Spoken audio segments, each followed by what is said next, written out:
հարգելի պատգամավորներ, նշեմ, որ նաև դոկտորական ատենախոսություն եմ գրում գնումների բողոքարկման համակարգի վերաբերյալ եւ ունեմ բազմաթիվ գիտական աշխատություններ այս ոլորտում, ինչպես նաև որպես գնումների աջակցման կենտրոն ՍՊ-ի հիմնադիր, որը մասնագիտացված իրավաբանական ծառայություններ է մատուցում բացառապես գնումների ոլորտում, ամենօրյա ռեժիմով առնչվում եմ բազմաթիվ տնտեսվարողների հետ եւ քաջատեղյակ եմ ակունքներից գնումների ոլորտում բոլոր ժամանակներում առկա խնդիրների հետ։ Կոչ եմ անում պատգամավորներին, իհարկե հիմնավորումը կներկայացնեմ, դեմ քվեարկել այս խմբագրությամբ այս տեսքով ներկայացված օրենքի նախագծերի փաթեթին, այն պարզ պատճառով, որ առաջարկված նոր բողոքարկման համակարգը իմ կարծիքով եւ արտահայտում եմ նաեւ ներկայացված բազմաթիվ տնտեսվարողների մտահոգությունները, տապալելու է գնումների համակարգը,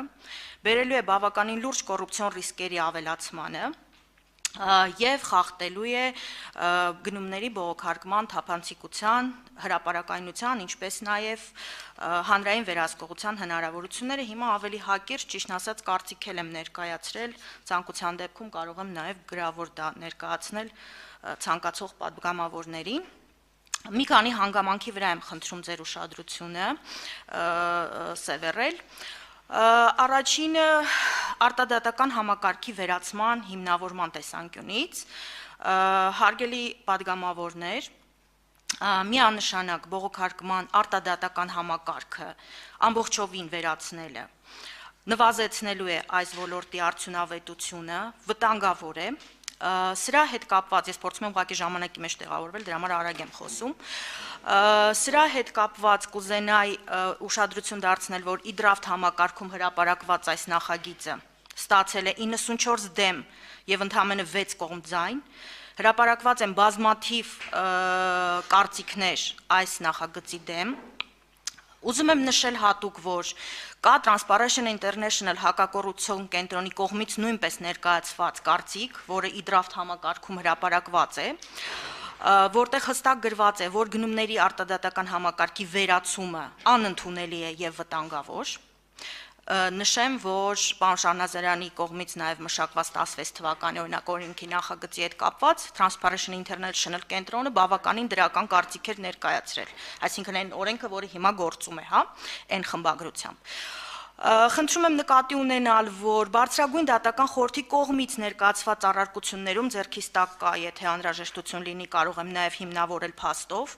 նույնպես արտահայտվել է այն միտքը, որ անընդունելի է բողոքարկման արտադատական համակարգից ընդհանրապես հրաժարվել է եւ դա անհրաժեշտ է զուգորդել, այսինքն դատական համակարգը եւ արտադատական համակարգը,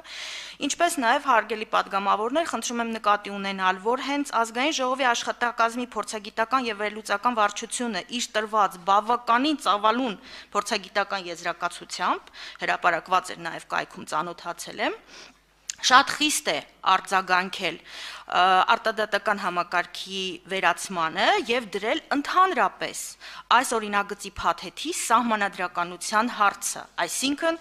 իրավունքների պաշտպանության հնարավորությունը ռեալ սահմանափակվում է, հիմա ավելի կոնկրետ սա վերացական մասն էր։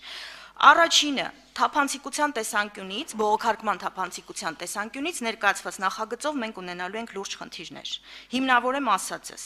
Ներկայիս բողոքարկման համակարգը ոնց է տեղի ունենում։ Արտադատական համակարգը, որը առկա է իմիջիայլոց օրենքի համաձայն, ինքը համարվում է անկախ մարմին, չեմ հասկանում ինչեւ ֆինանսների նախարարությունը փորձում ներկայացնել այն որպես իր կառույցում աշխատող մարմին։ Ես իհարկե տեղյակ եմ կանոնադրությամբ, որ նախատեսել եք որպես ձեր կառուցվածքային ստորաբաժանում, այնուամենայնիվ գնումների մասին օրենքը հստակ ամրագրում է, որ սա անկախ պետական մարմին է։ Թափանցիկության տեսանկյունից, հարգելի պատգամավորներ, արտադատական համակարգը ներկայացվում է հիմա հետևյալ կերպով է գործում։ Բոլոր բողոքները, բողոքին կցված փաստաթղթերը կախվում են սկանավորված տարբերակով գնումներ EM համակարգում, այսինքն ամբողջ հանրությունը կարող է քաջատեղյակ լինել, ինչ բողոքարկում, որ պատվիրատու եւ որ գործողությունների համար է տեղի ունենում։ Բոլոր բողոքարկման նիստերը արտադատական on-line ռեժիմով հեռարձակվում է գնումներ e-gov.am կայքի միջոցով։ Իմիջիայլոց ասեմ, որ այս նորամուծությունները հենց ֆինանսների նախարարությունն է ժամանակին արել գնումների արտադատական բողոքարկումը առավելագույնս թափանցիկ դարձնելու համար։ Դատարաններին, բացառապես դատարաններին ներկայումս ունենք եւ արտադատական եւ դատական համակարգ։ Բացառապես դատարաններին վերապահելը զրկում է հանրությանը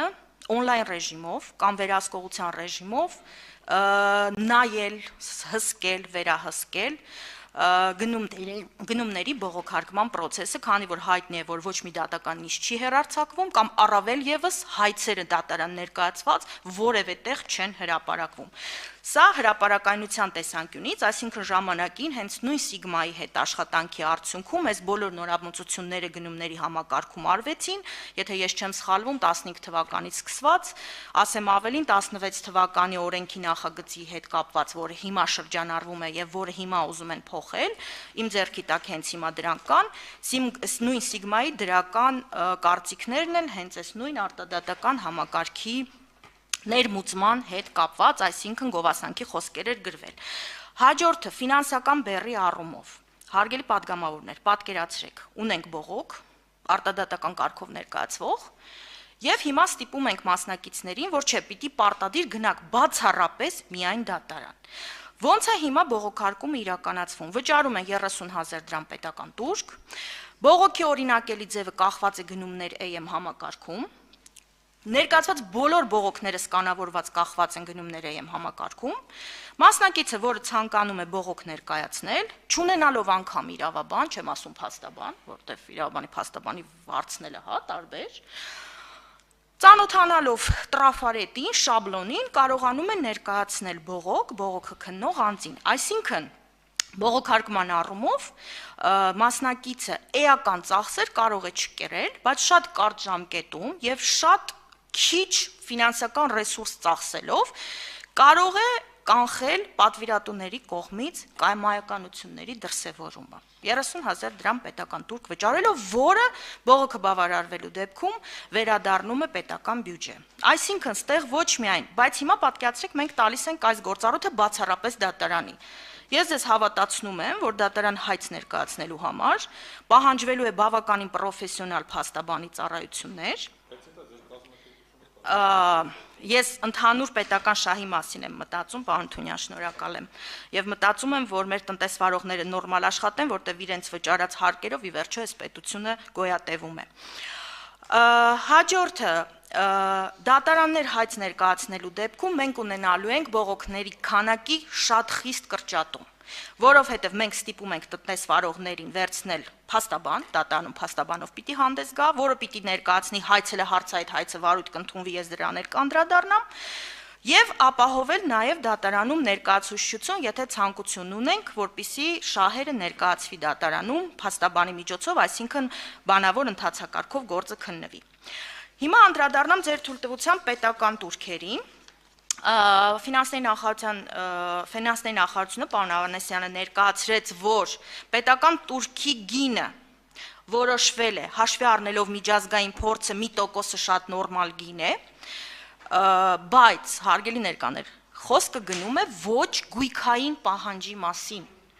Այսինքն մարդը, որը հայց է ներկայացնում դատարան, օրինակ վիճարկում է իրենից ինչ որ մի փաստաթուղթ պահանջելու որոշումը կամ պայմանագիրը միակողմանի լուծելու որոշումը կամ հայտը մերժելու մասին որոշումը։ Այսինքն ներկայիս ամբողջ քաղաքացիական դատավարության օրենսգիրքը կազմված է այն տրամաբանությամբ, որ ոչ գույքային պահանջի դեպքում հստակ սահմանված է պետական տուրք, ոչ գույքային նկատի ունեմ իրավունքի վերականգնում, իրավունքի ճանաչում, ոչ թե գումարի պահանջ։ 4,000 դրամ։ Այսօր մենք դատարաններ հայց ենք ներկայացնում այս ոլորտում ցանկացած վեճի դեպքում մի պահանջը վճարելով 4,000 դրամ։ Այո, փոփոխություն է եղել պետական տուրքերի մասին օրենքում եւ հոկտեմբերի 29-ից ուժի մեջ է մտնում այլ պետական տուրքեր։ Այդ դեպքում վճարվելու է ոչ գույքային պահանջի դեպքում ընդամենը 20,000 դրամ։ Հիմա հարց. Արդյոք ճիշտ է նման պարագայում, եթե օրինակ մասնակիցը անգամ առաջի տեղ զբաղեցնող չի, տեղի է ունենալու դեռևս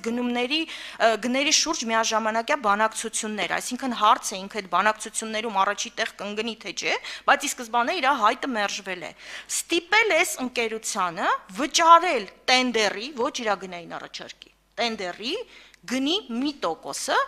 բայց ոչ ավելի քան 10 միլիոն դրամ։ Ես նախնական նիստի ժամանակ էլ վերջերիս օրինակը բերեցի, երբ որ մենք 1.5 միլիարդանոց տենդեր վիճարկեցինք, վճարելով 30,000 դրամ, վերականգնեցինք մեր մասնակցի հայտը, որի արդյունքում մի բողոքով պետությունը շահեց 180 միլիոն դրամ։ Հիմա հարց, եթե այս տենդերով մենք ստիպեինք ընկերությանը 10 միլիոն պետական տուրք վճարեր, արդյոք տվյալ տնտեսվարողը կվճարեր այդ պետական տուրքը, եւ երկրորդը, իհարկե հեռու եմ մեղադրելու դատարաններին կոռուպցիայի մեջ, բայց խնդրում եմ մի հատ մարդկային առումով իրավիճակ պատկերացրեք։ Դատանը քննում է գործ, որի պետական տուրքը հավասար է վճարված 10 միլիոն դրամի։ Չգիտեմ, մարդկային առումով մի քիչ դժվար է հավատալ, որ դատարանը կարող է զերծ մնալ գայթակղությունից։ Սա իհարկե ընդամենը ենթադրություն է։ Կամ օրինակ հաջորդը պայմանով մրցույթ է։ 10 րոպեն սպառվեց, ես պետք է խնդրեմ, եթե 2-3 րոպե տանք, ինձ թվում է, հա, մենակ բովանդակությունից էլի խնդրեմ։ Ծև ցուցակին եթե թույլ տակ 2 բառով անդրադառնայի, թույլ կտակ։ Հարգելի պատգամավորներ, սև ցուցակի հետ կապված իրավիճակը միանգամայն այլն է, քան ներկայացնում է իմ կարծիքով ֆինանսների նախարարությունը։ Սև ցուցակը հիմա սենց է։ Հիմքերը ուղարկում է պատվիրատուն բողոքը քննող անձին, բողոքը քննող անձը վարչարություն իրականացնելով գործը քննելով որոշում է մասնակցի ներառի սև ցուցակ թե չէ։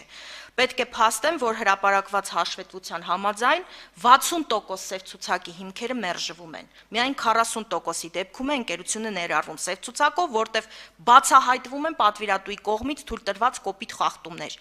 Նախագծով միանգամայն այլ մոտեցում է։ Կոռուպցիոն մեծ ռիսկ պարունակող։ Սև ցուցակը գցում է, որոշում է կայացնում պատվիրատուն եւ որոշումը կայացնելուց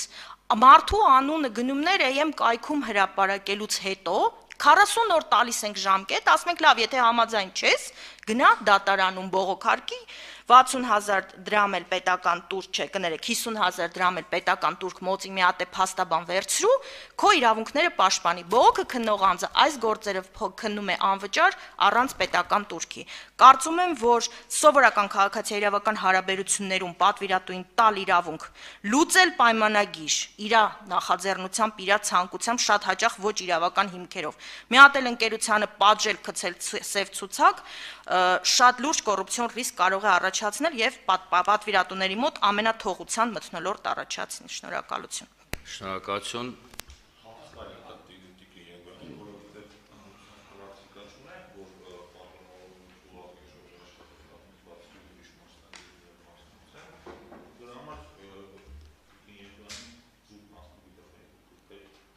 Համաչեք։ Կինեգան, եթե չեմ սխալվում, 2013-ից 2017 թվականներին դուք աշխատել եք գնումների աջակցման կենտրոնում, որից հետո հիմնադրել եք նույնանուն սահմանափակ պատասխանատվությամբ ընկերություն, գնումների աջակցման կենտրոն ՍՊՀ, որի հիմնադիրն եք հանդիսանում, եւ դուք մատուցում եք որոշակի ծառայություններ, թե բողոքարկման փուլում, թե դատական, թե գնումներին մասնակցելու։ Եթե գաղտնիք չի, օրինակ տնտեսվարողներին ձեր մատուցած ծառայությունների արժեքը ինչից է կախված, օրինակ եթե ինչ-որ մեկը մասնակցել է գնման, գտնում է, որ իր նկատմամբ անարդար են վարվել եւ խնդրում է ձեզ իր գործերը տանել առաջ, ասենք բողոքարկման խորհուրդ դիմել։ Ինչպես է որոշվում, ֆիքսված գին կա, թե կախված է պայմանագրի արժեքից։ Բացարձակ պայմանագրի արժեքից կախված չի, իհարկե դուք մի քիչ բիզնես գաղտնիքի դաշտ եք մտնում, ըստ էության կարող է չպատասխանել, բայց քանի որ հրապարակային տեղեկատվություն է եւ հարկային դուրս գրված հաշիվներից էլ է դա երևում, միանշանակ արտադատական համակարգով գանձված վճարները, որը ֆիքսված են, այո, սև ցուցակի ծառայությունը մի գումար արժի, բողոքարկումը մեկ այլ գումար արժի, հրավերի վիճարկումը մեկ այլ գումար արժի, դրանք մոտավորապես 4-5 անգամ ավելի էժան են, քան դատարանում մեր մատուցած ծառայությունները։ Եվ ասեմ ավելին, որ տնտեսվարողների մեծ մասը փորձում են ձեռնպահ մնալ դատական համակարգից եւ իրենց իրավունքները վերականգնել բացառապես արտադատական համակարգով։ Ամեն դեպքում պատասխանը չստացա, դատական ակցիանի համեմատ էժան է, բայց օրինակ, եթե մեկը ձեզ դիմի, որի գործարքի արժեքը 2 միլիոն դրամ է, եւ մեկ ուրիշը դիմի, որի գործարքի արժեքը 2 միլիարդ դրամ է, երկուսի դեպքում էլ նույն գումարն է ծառայությունների, նույն վճարն է եւ մոտավորապես չեմ ուզում դուք ձեր կոմերցիոն գաղտնիքը բացահայտեք, բայց օրինակ միջինացված որ վերցնենք պայմանագրերի գնման արժեքի քանի տոկոսներ, օրինակ պետությունը 1% դեր է, դուք ասում եք շատ, օրինակ ձեր ծառայության վճարը քանի տոկոսն է միջին։ Պարոն Թունյան, ես կբարձրաձայնեմ նաև ծառայության գումարը, քանի որ բացարձակապես ծառայության մատուցումը չենք կապում, թե ինչ գնի մրցույթ ենք վիճարկում, օրինակ իմ կողմից նշված 1.5 միլիարդանոց մրցույթը, քանի որ ես գնահատում եմ ոչ թե ինչ եմ ստանալու, այլ ինչ ծավալի աշխատանք եմ կատարելու, հա։ Հիմա իմ համար բացարձակ տարբերություն չկա, ես 2 միլիոնանոց մրցույթ եմ վիճարկում, թե 1.5 միլիարդանոց մրցույթ, որովհետև աշխատանքս նույնն է։ Կարող է 2 միլիոնանոց մրցույթի վրա ավելի շատ ռեսուրս ծախսեմ։ Այնուամենայնիվ միջինացված 50-ից 60 հազար դրամ է կազմում ծառայությունները, անկախ գնից մրցույթի։